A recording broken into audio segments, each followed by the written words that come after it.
Tea கடை kitchen சொந்தங்களுக்கு வணக்கம். இன்றைக்கி நம்ம ஹோட்டலில் சாப்பிட்ட மாதிரி கொத்து புரோட்டா எப்படி வீட்டில் செய்யலாம் அப்படிங்கிறத பற்றி தான் பார்க்க போகிறோம். நம்மள நிறைய பேருக்கு இந்த புரோட்டா ரொம்பவே பிடிக்கும். அதுலேயும் இந்த கொத்து புரோட்டா மாதிரி ரெடி பண்ணி சாப்பிட்றது ரொம்ப விரும்பி சாப்பிடுவோம். இன்றைக்கி அதே கொத்து புரோட்டாவை வீட்டில் நம்மளே செய்ய போகிறோம். அது எப்படி செய்யணுங்கிறத வாங்க நம்ம ஸ்டெப் பை ஸ்டெப்பாக பார்க்கலாம். இப்போ இதுக்கு முதலாவதாக நம்ம புரோட்டாவை பிச்சு எடுத்து வச்சுக்கலாம். இப்போ புரோட்டா நம்ம இன்றைக்கி கடையில் தான் வாங்கிட்டு வந்திருக்கிறோம். நம்ம வீட்டில் ரெடி பண்ணாலும் இதே மாதிரி ரெடி பண்ணிக்கலாம். ஒரு சில நேரங்களில் நம்ம வீட்டில் ரெடி பண்ணிவிட்டு மீதமான புரோட்டா இருந்தாலும் இந்த மாதிரி ரெடி பண்ணிக்கலாம், நல்லாவே இருக்கும். இன்றைக்கி நம்ம வாங்கியிருக்கிறது மொத்தமாக ஒரு 6 புரோட்டா வாங்கியிருக்கிறோம். ஒரு 3 பேர் சாப்பிட்ற அளவுக்கு இருந்தாலே போதும். இப்போ இந்த புரோட்டாவை சின்ன சின்ன பீஸுகளாக இந்த மாதிரி பிச்சு வச்சுக்கிடுவோம். ஏன்னா அந்த நேரத்தில் நம்ம கடைசியாக போட்டு பிச்சு எல்லாம் உள்ளே போட முடியாது, நேரம் இருக்காது. இந்த மாதிரி குட்டி குட்டி பீஸ்களை நல்லா உதிரியாக பிச்சு எடுத்து வச்சுக்கிட்டோம் அப்படின்னா ரொம்ப ஈஸியாகவே நமக்கு இருக்கும். இப்போ நம்ம இதை செய்ய ஆரம்பிக்கலாம். வணக்கம். இன்னைக்கு நம்ம டீ கடை கிச்சன்ல முட்டை பரோட்டா, கொத்து பரோட்டா தான் பார்க்க போறோம். இப்போ நம்ம அடுப்புல ஒரு கடாய், இது நம்ம கடையில போட்ட மாதிரி தோசைக்கல்ல போட்டாலும் நம்ம படப்படம் அடிக்க வேண்டாம். சும்மா நம்ம சாதாரணமாகவே வீட்டில் என்ன இருக்குதோ அதை வச்சு நம்ம ரெடி பண்ணிடலாம்.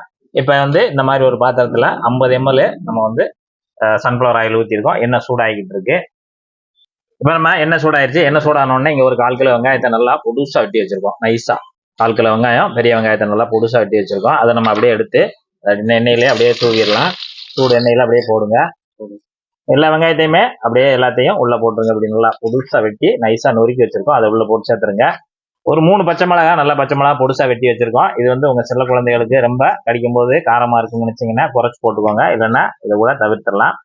அதையும் 3 பச்சை மிளகா உள்ள போட்டுருங்க. ஏன்னா நம்ம அந்த முட்டை பரோட்டா அப்படிங்கும்போது, கொத்து பரோட்டாங்கும் போது அந்த முட்டையில லேசா அந்த மாதிரி கொஞ்சம் அந்த மிளகா காரம் அப்படி லைட்டா இருந்துச்சு, நல்லா சூப்பரா இருக்கும் அந்த முட்டையில. அதுக்காக தான் நம்ம மிளகா சேர்த்துருக்கோம்.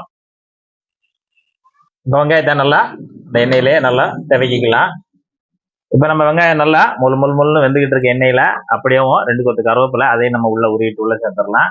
இப்போ நமக்கு ஒரு நல்லா கண்ணாடி பதத்துக்கு வெங்காயம் நல்லா வதங்கிடுச்சு பாருங்க. இந்த அளவுக்கு நல்லா வதங்கின உடனே இங்கே ஒரு 3 தக்காளி, நல்லா பெரிய சைஸ் தக்காளி, 3 தக்காளி நல்லா புதுசாக வெட்டி வச்சிருக்கோம். அதையும் நம்ம இதில் சேர்த்துடலாம். அடுப்பு எப்பயும் போல கூடவே இருக்கட்டும், ஹை ஃப்ளேம்ல இருக்கட்டும். அதையும் சேர்த்து இதோட கலந்து விட்டுருங்க. நல்லா அந்த தக்காளி நல்லா வேவும் வெந்து வரட்டும். இப்போ நல்லா தக்காளி நமக்கு ஒரு பாதிக்கு வரைக்கும் நல்லா வதங்கிடுச்சு. இப்போ ஒரு 2 டீஸ்பூனு இஞ்சி பூண்டு பேஸ்ட்டு நம்ம இதில் சேர்த்துடலாம். நல்லா அரைச்சிட்டு உள்ள சேர்த்துருங்க. அதையும் போட்டு நல்லா கலந்து விட்டுருங்க. இப்போ நம்ம இதுக்கு தேவையான உப்பு, ஒரு 1/2 டீஸ்பூனு தூள் உப்பு அதையும் இதில் சேர்த்துருங்க. காரத்துக்கு ஒரு 1/2 டீஸ்பூனு தனி மிளகாத்தூள் அதையும் இதில் சேர்த்துருங்க.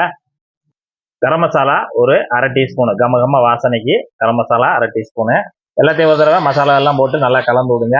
இப்போ நமக்கு தக்காளியும் வெங்காயமும் நல்லா அந்த இஞ்சி பூண்டு பேஸ்ட் நல்லா பச்சை வாசனை போகிற அளவுக்கு நல்லா ஒரு நிமிஷம் போல் கலந்து விட்டுருங்க. வெங்காயம் எல்லாம் நல்லா இந்த மாதிரி நல்லா வதங்கி வந்துருச்சு. இந்த அளவுக்கு நல்லா வதங்கி வந்த உடனே இப்போ இன்னைக்கு நம்ம கொத்து பரோட்டா, முட்டை பரோட்டாவுக்கு 6 முட்டை எடுத்திருக்கோம். 6 முட்டையை நல்லா நைஸா உடைச்சு உள்ள சேர்த்துருங்க.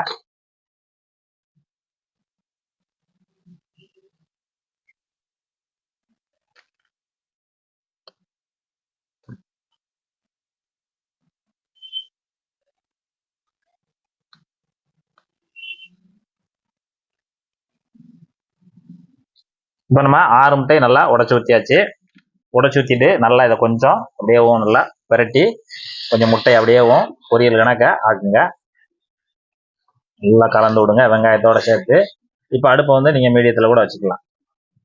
நல்லா முட்டை கருகாத அளவுக்கு நல்லா கலந்து விடுங்க. இப்போ நம்ம முட்டை ஊற்றி நல்லா பொரிக்கணும். அதாவது முட்டை நல்லா பொலுன்னு வந்துடணும். அந்த ஈரச்சட்டை இருக்கக்கூடாது. அந்த முட்டையில் நம்ம எப்படி ட்ரையாக வீட்டில் பொரிப்போம் அந்த மாதிரி நல்லா முட்டையை பொரிச்சிடணும்.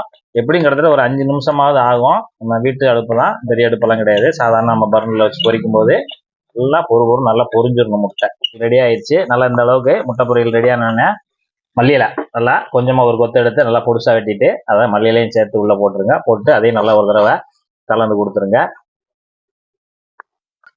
இப்போ நமக்கு முட்டை பொரியல் தயாராகிடுச்சு. நம்ம இங்கே அப்படியேவும் நல்லா புரோட்டா, இன்னைக்கு 6 புரோட்டா வாங்கியிருக்கோம். பெரிய புரோட்டா நம்ம ஊரில் ஒரு செட்டு 45 ரூபா. பெரிய புரோட்டா வாங்கி நல்லா புதுசா இங்கே நம்ம பிச்சிடணும்.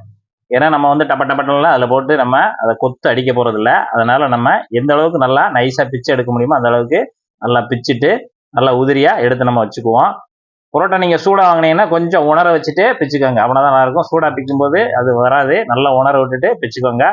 இப்போ நம்ம எடுத்து வச்சிருக்க அந்த பிச்சு வச்சிருக்க புரோட்டா எல்லாத்தையுமே இதில் உள்ள சேர்த்துருங்க. எல்லாத்தையும் போட்டு நல்லா கலந்து விடுங்க. முட்டை பொரியலோட சேர்த்து அந்த புரோட்டாவையும் பொரிய விடுங்க. நல்லா கலந்து விடுங்க. இப்போ நல்லா இந்த மாதிரி முட்டை பொரியலையும் அந்த புரோட்டாவையும் நல்லா கலந்து விட்டுருங்க. கலந்து விட்ட பிறகு அடுப்பு வந்து குறைக்க வேண்டாம், அது நல்லா ஹை ஃப்ளேம்லேயே இருக்கட்டும். இங்கே நம்ம வந்து புரோட்டா வாங்கும்போது சால்னா வாங்கியிருப்போம்ல, அதே சால்னா தான். அந்த சால்னாவில் அப்படி எடுத்து மேலாப்ப ஊற்றுங்க. நிறையா ஊற்ற வேண்டாம். இப்போ நம்ம வந்து 3 புரோட்டா வாங்கினா எவ்வளோ சால்னா கொடுப்பாங்களோ அந்த ஒரு பாக்கெட் கொடுப்பாங்க. அந்த சால்னாவை நம்ம இதில் ஊற்றிடலாம். 6 புரோட்டாவுக்குள்ள சால்னா இதில் ஊற்ற வேண்டாம். அப்புறம் வந்து இங்கே கொஞ்சம் கிரேவி தனியாக வாங்கியிருப்பாங்க. 2 தருவாங்க. ஒன்று சால்னா தருவாங்க, அப்புறம் கொஞ்சம் கிரேவி தருவாங்க. அந்த கிரேவியில் வந்து முழுசாக ஊற்ற வேண்டாம், அதை கொஞ்சம் பாதி அளவுக்கு மட்டும் ஊற்றிக்கோங்க. போட்டு எல்லாத்தையும் நல்லா கலந்து கொடுத்துருங்க. இந்த முட்டை பொரியல், அந்த புரோட்டா, நம்ம சால்னா எல்லாத்தையும் நல்லா மிக்ஸ் பண்ணி விடுங்க. இது ரெடி பண்ணும்போது தண்ணி எதுவும் சேர்த்துற வேண்டாம். ஏன்னா நமக்கு அதுக்கு தான் அந்த சால்னா ஊற்றிருக்கோம். அந்த முட்டை பொரியல்லையே அந்த இருக்கதே போதும். அதனால அந்த சால்னா ஊற்றும் போது நம்ம தண்ணி எதுவும் சேர்த்துறாதீங்க, அது டேஸ்ட்டே மாறிடும். அப்புறம் நமக்கு கடையில் வாங்குற மாதிரி டேஸ்ட்டுக்கு வராது. அதனால தண்ணி எதுவும் சேர்க்க தேவையில்லை. இப்போ நம்ம சால்னா ஊற்றி நல்லா ஊறி நல்லா கொஞ்சம் நல்லா வெந்து வரணும். அதில் இந்த சால்னாவில் நல்லா ஊறி முட்டை எல்லாமே மிக்ஸ் ஆகி வரணும். நல்லா அந்த அளவுக்கு உதிரி ஆன உடனே இறக்கிடலாம். இப்போ நமக்கு கிட்டத்தட்ட ஒரு 3 நிமிஷத்துலேருந்து 5 நிமிஷம் வரைக்கும் அதை டைம் எடுத்துக்கிறோம். இப்போ நமக்கு ரெடி ஆயிடுச்சு. கொத்து புரோட்டா, முட்டை புரோட்டா தயாராகிடுச்சு. லைட்டாக தேவைன்னா ஊற்றிக்கலாம், இல்லைன்னா அப்படியே சாப்பிடலாம், அருமையாக இருக்கும். மிக்ஸ் பண்ணி சாப்பிட்டு பார்ப்போம், எப்படி நம்ம கடையில் ரெடியான மாதிரி ரெடியாக இருக்கான்னு பார்ப்போம்.